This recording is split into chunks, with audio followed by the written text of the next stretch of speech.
लो साथी, अब बालकन्या माविमा हामीले पहिला पनि एउटा मित्र पार्क बनायौँ। मित्र पार्कको एरिया त्यो रहेको छ। अब आज पालिकाबाट अनुरोध गरे अनुसार हामीलाई पालिकाले जम्मा 16वटा के अरे सुन्तलाको नयाँ जातको सुन्तला, हाइब्रिड सुन्तलाको जात पाएका छौँ। अब त्यो सुन्तलालाई हामीले रोप्यौँ 16 पिस, घेराभित्रमा रोप्यौँ। भोलिपछि बाउन्ड्री लाग्छ घेरावार। अब त्यो भित्रमा त रोप्नलाई त सजिलो भएको छ, त्यसलाई संरक्षणको ठुलो आवश्यकता खाँचो देखिएको छु।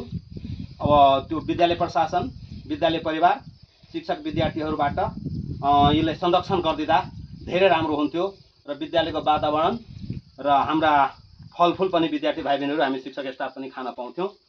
यति म भन्दै वृक्षारोपण कार्यक्रमको आजको लागि समापन गर्दैछु। धन्यवाद।